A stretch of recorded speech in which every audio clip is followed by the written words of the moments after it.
Corona ಸೋಂಕಿತ ಜಿಲ್ಲೆಗಳ ಪೈಕಿ ಗ್ರೀನ್ ಝೋನ್ನಲ್ಲಿರುವಂತಹ ಉಡುಪಿ ಜಿಲ್ಲೆಗೆ ಒಂದಿಷ್ಟು ವಿನಾಯಿತಿ ಲಭಿಸಿದೆ. ಆದರೆ ಗ್ರೀನ್ ಝೋನ್ ವ್ಯಾಪ್ತಿಯಲ್ಲಿ ನೀಡಲಾಗುವಂತಹ ಎಲ್ಲಾ ರೀತಿಯ ವಿನಾಯಿತಿಯನ್ನ ಕೂಡ ಉಡುಪಿ ಜಿಲ್ಲೆಯಲ್ಲಿ ನೀಡಲಾಗ್ತಾ ಇದೆ. ಆದರೆ ಲಾಕ್ಡೌನ್ ಆದೇಶವನ್ನ ಮೇ 3ರವರೆಗೂ ಕೂಡ ಕಟ್ಟುನಿಟ್ಟಾಗಿ ಪಾಲನೆ ಮಾಡಲಾಗುತ್ತೆ ಅಂತ ಉಡುಪಿ ಜಿಲ್ಲಾಧಿಕಾರಿ ಜಿ ಜಗದೀಶ್ ಅವರು ಹೇಳಿದ್ದಾರೆ.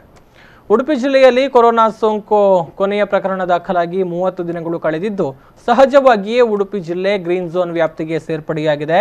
ಗ್ರೀನ್ ಝೋನ್ ವ್ಯಾಪ್ತಿಯಲ್ಲಿ ಲಾಕ್ಡೌನ್ ಆದೇಶವನ್ನ ಸರ್ಕಾರ ಸಡಿಲಿಸಿದೆ ಅನ್ನೋ ಮಾತ್ರಕ್ಕೆ ನಮಗೆ ಬೇಕಾದ ಹಾಗೆ ಇರೋದಕ್ಕೆ ಸಾಧ್ಯವಿಲ್ಲ. ಬೆಳಗ್ಗೆ 7 ಗಂಟೆಯಿಂದ 11 ಗಂಟೆಯವರೆಗೆ ಮಾತ್ರವೇ ಅಂಗಡಿ ಮುಂಗಟ್ಟುಗಳನ್ನು ತೆರೆಯುವುದಕ್ಕೆ ಅವಕಾಶ ಕಲ್ಪಿಸಲಾಗಿದೆ. ಕಟ್ಟಡ ನಿರ್ಮಾಣ, ಮನೆ ನಿರ್ಮಾಣ, ಕೃಷಿ, ತೋಟಗಾರಿಕೆ, ಮೀನುಗಾರಿಕೆ ಹಾಗೂ ಫ್ಯಾಕ್ಟರಿಗಳನ್ನು ಓಪನ್ ಮಾಡಲು ಸರ್ಕಾರ ಅವಕಾಶ ಕಲ್ಪಿಸಿದೆ. ಆದರೆ ಸಾಮಾಜಿಕ ಅಂತರವನ್ನು ಕಡ್ಡಾಯವಾಗಿ ಎಲ್ಲ ಸಂದರ್ಭಗಳಲ್ಲೂ ಕೂಡ ಪಾಲನೆ ಮಾಡಲೇಬೇಕು. ಕಾರ್ಖಾನೆಗಳಲ್ಲಿ ಕೇವಲ 50% ಸಿಬ್ಬಂದಿಗಳನ್ನು ಮಾತ್ರವೇ ಬಳಕೆ ಮಾಡಬೇಕು. ಸಿಬ್ಬಂದಿಗಳು ಕಡ್ಡಾಯವಾಗಿ ಮಾಸ್ಕ್ ಅನ್ನು ಧರಿಸಲೇಬೇಕು. ಯಾವುದೇ ಕಾರಣಕ್ಕೂ ಕೂಡ ಚಿನ್ನದ ಅಂಗಡಿ, ಮಲ್ಟಿ ಬ್ರ್ಯಾಂಡ್ ಶಾಪ್ಗಳು, ಸಿಂಗಲ್ ಬ್ರ್ಯಾಂಡ್ ಶಾಪ್ಗಳು, ಬ್ಯೂಟಿ ಪಾರ್ಲರ್, ಸೆಲೂನ್, ಸ್ಪಾಗಳನ್ನು ಓಪನ್ ಮಾಡುವುದಕ್ಕೆ ಅವಕಾಶಗಳಿಲ್ಲ. ಇನ್ನು ಹೋಟೆಲ್ಗಳನ್ನು ಓಪನ್ ಮಾಡಿದ್ರೂ ಕೂಡ ಪಾರ್ಸೆಲ್ ನೀಡೋದಕ್ಕೆ ಮಾತ್ರವೇ ಅವಕಾಶವನ್ನ ಕಲ್ಪಿಸಲಾಗಿದೆ. ಇನ್ನು ಆಟೋಗಳು ರಸ್ತೆಗೆ ಇಳಿಯೋದು ಕಂಡು ಬರ್ತಾ ಇದೆ. ಆದರೆ ಆಟೋ ಸೇರಿದಂತೆ ಸಾರ್ವಜನಿಕ ಸಾರಿಗೆಗೆ ಅವಕಾಶಗಳಿಲ್ಲ. ಈಗಾಗಲೇ 750ಕ್ಕೂ ಅಧಿಕ ವಾಹನಗಳನ್ನು ಸೀಸ್ ಮಾಡಲಾಗಿದ್ದು ಆಟೋಗಳು ರಸ್ತೆಗೆ ಇಳಿದರೆ ಕ್ರಮವನ್ನ ಕೈಗೊಳ್ಳಲಾಗುತ್ತೆ. ಇನ್ನು ಕಾರ್ಖಾನೆಗಳಲ್ಲಿ ಕೆಲಸ ಮಾಡುವವರು ಕಡ್ಡಾಯವಾಗಿ ಪಾಸ್ ಅನ್ನು ಹೊಂದಿರಲೇಬೇಕು. ಪಾಸ್ ತೋರಿಸಿ ಕೆಲಸ ಕಾರ್ಯಗಳಲ್ಲಿ ತೊಡಗಿಸಿಕೊಳ್ಳಬಹುದಾಗಿದೆ ಅಂತ ಉಡುಪಿ ಜಿಲ್ಲಾಧಿಕಾರಿಗಳು ಹೇಳಿದ್ದಾರೆ.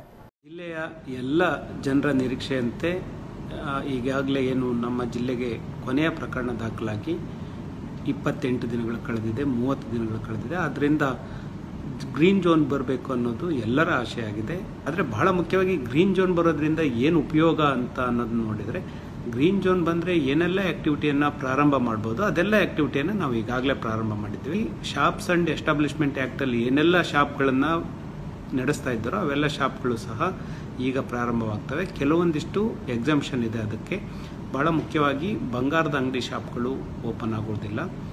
ಮಲ್ಟಿ ಬ್ರ್ಯಾಂಡ್ ಶಾಪ್ಗಳು ಮತ್ತು ಸಿಂಗಲ್ ಬ್ರ್ಯಾಂಡ್ ಶಾಪ್ಗಳಿದೆ, ಅವು ಓಪನ್ ಆಗೋದಿಲ್ಲ. ಆಮೇಲೆ ಬ್ಯೂಟಿ ಪಾರ್ಲರ್ಗಳು, ಸೆಲೂನ್ಗಳು, ಸ್ಪಾಗಳು ಇವು ಓಪನ್ ಆಗೋದಿಲ್ಲ. ಈ ಥರದ್ದು ಒಂದಿಷ್ಟು ಬಿಟ್ಟರೆ ಬಾಕಿ ಎಲ್ಲವೂ ಹೋಟೆಲ್ಗಳು ಓಪನ್ ಆಗೋದಿಲ್ಲ. ಓಪನ್ ಆದರೂ ಸಹ ಅವರು ಟೇಕ್ ಅವೇ ಕೊಡಬೇಕು, ಪಾರ್ಸಲ್ ಮಾತ್ರ ಕೊಡಬೇಕು.